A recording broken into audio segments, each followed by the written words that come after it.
Roger Penske's really getting to the holiday spirit early this year. He is a big shopper right now.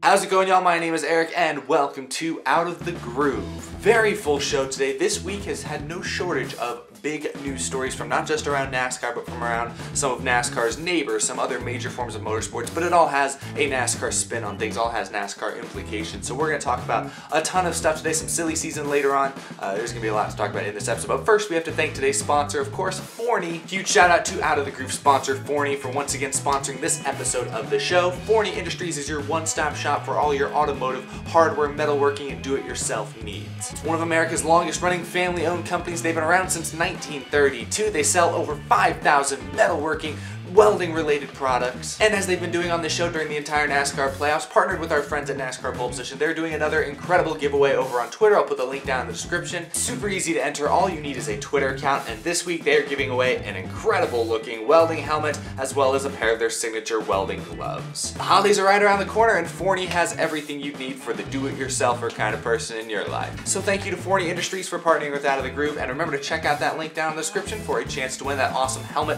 and gloves prize pack. Thank you to Forney Industries. Let's get on with the show. Alright, so where to start? Let's start with the biggest news story from this week. Maybe not necessarily the biggest NASCAR news story, although this is going to have probably some pretty large implications on the NASCAR side of things as well. But as far as general motorsports, especially American motorsports, is concerned, the largest, the hugest, the craziest, the breakingest news of this week came Monday when Roger Penske revealed he was purchasing not just Indianapolis Motor Speedway, the largest sporting event or sporting facility in the entire country, he's also buying the IndyCar series. The whole freaking series. Obviously, Roger Penske, the captain, is a legend in the IndyCar series. He's won, 18 Indianapolis 500s, a ton of IndyCar championships. He's also got IMSA sports car teams as well.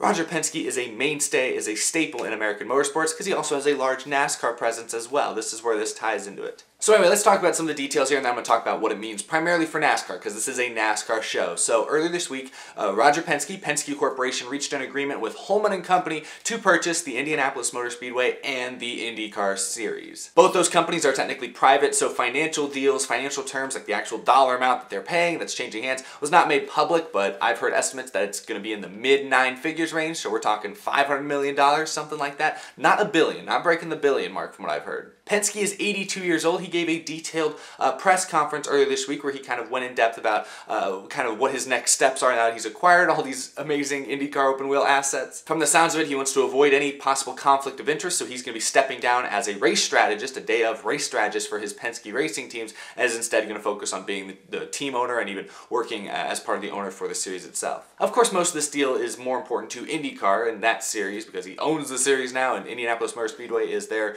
hallowed ground. It is their series in a nutshell. But now let's talk about how this ties into NASCAR, because this is a NASCAR show. We talk about NASCAR 99% of the time. Roger Penske for a while now has been a vocal proponent of a NASCAR IndyCar doubleheader of sorts. In recent months, the last couple of years, both sides have started to come closer together. It looks like about possibly making something like this happen on the schedule. We've heard tracks like Texas Motor Speedway thrown out as a possible destination. We've even heard Charlotte with the Roval as a possible destination. Here's what Roger Penske had to say about the Roval as a real possibility for a NASCAR IndyCar doubleheader sometime soon. He said, well, I think it was interesting to see Newgarden run around what they call the Roval down there in Charlotte several weeks ago, and I think it was pretty exciting. Didn't go into a whole lot more detail there, but we know Roger Penske has, for a while now, wanted both sides to come together. He said also in that press conference that he's going to try to make something happen. He feels like without taking a risk, there is no reward, so he's going to be pushing for it. So now you have two sides in that deal, NASCAR and IndyCar. The guy in the IndyCar camp now is going to be pushing for it, so the ball's kind of going to be in NASCAR's court, I think, and I think NASCAR would be interested in the idea. Now, as far as the Indianapolis Motor Speedway is concerned for NASCAR, the Brickyard 400 has been around for a couple decades now. A lot of fans have kind of been suggesting it might be on its way out. Attendance has dropped significantly for that race. The fan turnout, the fan excitement for the Brickyard 400 just isn't what it once was, so there's been rumors, there's some speculation that the Brickyard 400 might fade away. Well, Roger Penske seems to be saying not so fast now that he owns the dang place. This is what he said about NASCAR and Indianapolis. He said, they need to run at Indiana. they being NASCAR, we want them to, and there's no question that we're going to look at the opportunities to expand the relationship with them in the future. He also said later that he would do big things for the Brickyard 400. That's about as vague as you can possibly get, but I like the idea that Roger Penske at least believes. Obviously, he believes in American motorsports. He's an IndyCar guy, he's a NASCAR guy, he believes, he's a sports car, he believes in all forms of American racing, and so I do like that you have a guy like this who's wants to try new things, he wants to go big or go home. I do like that. I think that's something that NASCAR especially needs right now in this day and age. NASCAR can't be too conservative with all this stuff, because if they don't try anything new, they're just going to continue to wane and wane and wane and wane until eventually there's going to be nothing left. They need to take some big risks. They did it. They took a big risk with the Charlotte Roval, and I think that turned out to be a fairly decent success, at least from what we've seen so far. They took a risk. They took a big gamble with this Aero package this year, and as we've seen, TV ratings, attendance seems to be up pretty much across the board this year. Not saying that's the only reason why, but that could be a contributing factor. NASCAR needs to take big risks here and there, and I think Roger Penske sounds like the kind of guy who's into that. And I know Roger Penske doesn't own NASCAR, he just owns one of the tracks that they race at, but still, he could have a good influence in that sense. I have a feeling we're going to hear a lot more rumors, a lot more speculation, a lot more ideas down the pipeline now that Penske is such a major player in the American motorsports world, especially on the IndyCar side. But it is interesting because of his ties to NASCAR as well, what this is going to mean going forward for NASCAR's relationship with open wheel racing, NASCAR's relationship with Indianapolis Motor Speedway. Very interesting to see what happens going forward. I'm sure we will hear more and more rumors, more news down the line. But right now, that's about all we have to go off of. That's my little bit of speculation that I think we can expect. I think we can expect a NASCAR IndyCar doubleheader in the next 3 years. I think that's pretty much inevitable at this point, but we'll see what else happens from there. Will the Brickyard 400 ever become a popular race among NASCAR fans? Will Roger Penske have them run the road course? Will something else happen? We'll have to wait and see on that one. But right now, that's all we know. Roger Penske, goodness gracious, this is like if LeBron bought the NBA or Bill Belichick bought the freaking NFL. It's pretty crazy. Anyway, enough about that. I have some silly season stuff I want to talk about in a moment, but first, some interesting news around Kyle Busch. I was talking about sports cars, talking about IMSA a minute ago. Rolex 24 at Daytona in 2020 will be at the end of January, and Kyle Busch, for the first time in his career, will be a participant in the long endurance race. He'll be driving a Lexus RCF GT3. Lexus is owned by Toyota, that's why he's got the relationship with Lexus there. He'll be driving that in the GTD class. Reportedly, Toyota went to a bunch of their top NASCAR drivers, including Denny Hamlin, Martin Truex Jr., etc., and asked them if any of them wanted to participate in the Rolex 24 this year. Truex apparently was not interested. Denny Hamlin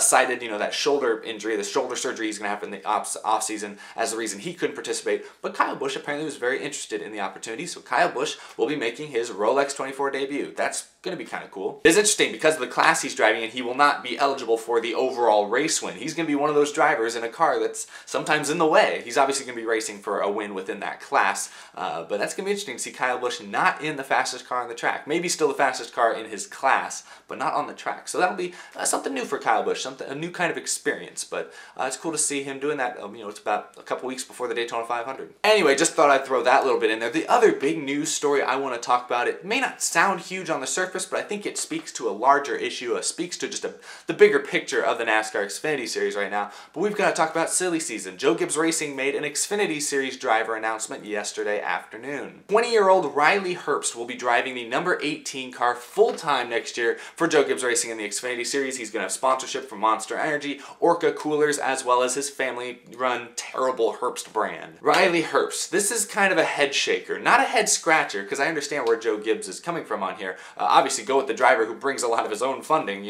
because in this case, his Cup Series lineup, Gibbs' Cup Series lineup, is stacked right now for at least the next several years. He doesn't have to worry about developing any talent right here, right now. He doesn't need to take those risks. Yeah, just take the money that Riley Herbst is going to bring in. It's not a head scratcher. I get why Joe Gibbs went this route, but it's a head shaker because it just speaks to one of the problems, one of the most noticeable problems that NASCAR has these days. Riley Herbst does not deserve a top Xfinity Series ride in NASCAR. Not even close. Even the biggest fans of Riley, even family members of Riley Herbst, cannot look at these numbers I'm about to show you and honestly say that he deserves a top Xfinity ride. No matter what series he's been in the last several years, he has been in top equipment, and the stats are just not there. He has made 9 Xfinity starts between last year and this year. He only has 4 top 10s, and his best finish is 6th, all of those races with Joe Gibbs Racing, so that's not great. Joe Gibbs Racing is usually contending for wins on a weekly basis. His best finish is 6th. He's made 7 starts in the Truck Series, all with Kyle Busch Motorsports, one of the top teams down there. He only has 3 top 10s, still no wins. He hasn't even completed a full year of trucks or Xfinity, and he's getting a top Xfinity Series ride. That in and itself is shocking to me. 16 career K&N West starts, all with Bill McAnally Racing, the best team in that series, 0 wins. 8 career K&N East starts, again all with Bill McAnally Racing. He still has 0 wins. And this is just the icing on the cake. He's made a whopping 47 starts in ARCA. That's actually a pretty significant sample size. Pretty much all those races, I think, have been in Gibbs equipment, and he only has 1 win in 47 races driving the best cars. And the ARCA series is not in a good place the last couple of years. Each week there's only maybe 6 or 7 cars that have a shot at winning, and he's got 1 in 47 starts in top equipment. So if I just scroll through here, he hasn't won in K&N, he hasn't won in Xfinity, he hasn't won in trucks, he snuck 1 win in there in ARCA. All of these races, it's over 80 combined races in the lower series. He has 1 win in all 80 of those races. He was in top equipment. He was in a car that could have easily won that race and probably won the season championship. This is a problem for NASCAR because Riley Herbst is only getting that 18 car in the Xfinity Series because of the family-backed funding he has that is going to carry him into this car. It's going to carry him into the Xfinity Series. I don't know if that's going to carry him into the Cup Series. I doubt it, especially given where Joe Gibbs Racing's current lineup is set for the next few years. But it's going to carry him into the Xfinity Series ahead of other drivers that are clearly more deserving. I mean, let's even look at Todd Gilliland, who's been iffy in the Truck Series this year. He's getting passed up for this ride, even though he has 7 wins in K&N East, and he has 13 wins in the K&N West Series. He's a 2-time champion of the West Series, and he's a year younger than Riley Herbst. He's got 2 wins in 9 ARCA starts compared to Herbst's 1 in 47.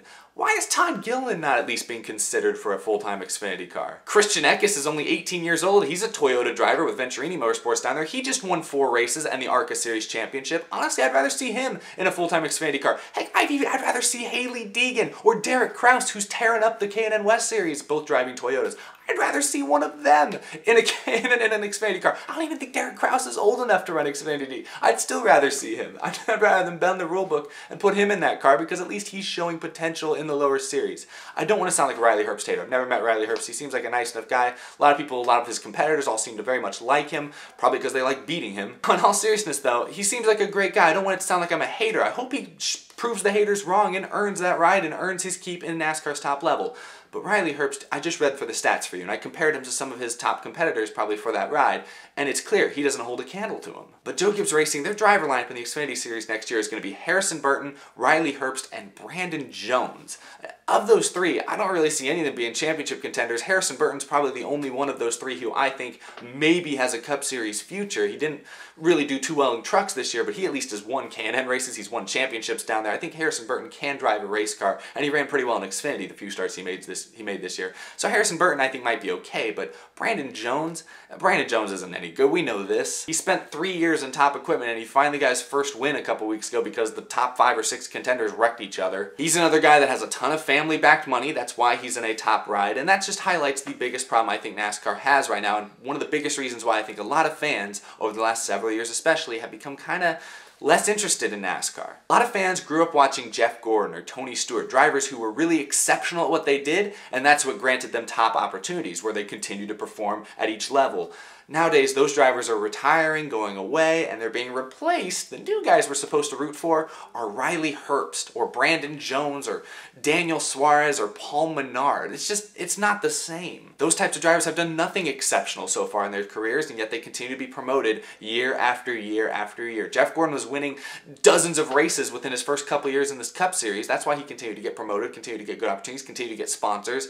These young drivers now have sponsors because they come from families with a lot of money, people with a lot of money, and that's why they're getting their promotions. They're not getting promotions based on merit, and that's, I think, one of the number one reasons. I don't know if I want to say it's number one, but it's one of the top 2 or 3 reasons why I think a lot of fans have become less interested in NASCAR, because NASCAR can't honestly say anymore that their fields are stacked with the best stock car racing drivers in the world. The 90s, mid-2000s, even late 2000s, early 2010s, I think NASCAR could hold that claim that yes, the 40 guys or so they're putting out on the track each weekend on Sunday were the best 40 stock car drivers in the world, or at least among the top 40 or 50 or so. Nowadays, the way it is, I don't think they can make that claim. I think of the 40 drivers that start a Cup Series race on Sunday, I think 20 of them are in the consideration for top stock car drivers in the world, top drivers, you know. But the other 20, I mean, they're just okay. I think there's plenty of people out there that could do their job. I have no issue with him. Like I say, he seems like a nice guy. I was rooting for him to win that race at Talladega. That was a fun one to watch at the end. But the truth is, I read you the stats. He doesn't deserve a top Joe Gibbs Racing ride, and it's obvious. And it just highlights kind of one of the issues I think a lot of fans have with NASCAR today. Anyway, I've spent a lot of time on this topic. That's all I've got for today's episode. Thank you all so much for watching. Remember, you can follow me on Twitter, you can follow me on Instagram, all that great stuff. You can also become a supporter on Patreon. Like these awesome people: Michael Harrison, at Gio the Stars, Cameron James, John Koblenz, Jason R. Long, Isaac Dennison, Mika Suzuki, iFantasyRace.com, TheRacingInsiders.com, Matthew Koulopoulos, Pepe Lucius, Jeremy Conklin, Emilio Garcia, Joey DiMacchino, Sky Racing Forum, Bryce Schumacher, Bryce Starcher, Scott McNew, Colton Austin, Bradley Pelletier, and the rest of these incredible Patreon supporters. I couldn't do this show without the support I get from all of you. We've got another driver going to appear on the show here hopefully in the next few days, so we've got some other exciting things in the works for the show. I'll be at Homestead, Miami in a couple weeks. That's going to be a lot of fun. So thank you guys for your continued support, helping this channel grow, man. Speaking of growing, we're almost to 100,000 subscribers. It's just a slow stacking pennies all the way to the top. We're almost there. That's incredible that we're even remotely close to that milestone, but I owe all of it to the support I've gotten from every single one of you who watch, like, subscribe, comment, all that great stuff. Couldn't do this without you guys, so thank you for supporting me and supporting Out of the Groove for all these years, all these days, all these episodes, all these long minutes of me talking. Could not do it without you, so thank you for the support. Thanks again to Forney Industries for sponsoring this episode, and I will see you all again very, very shortly. Have a good rest of your week, everyone.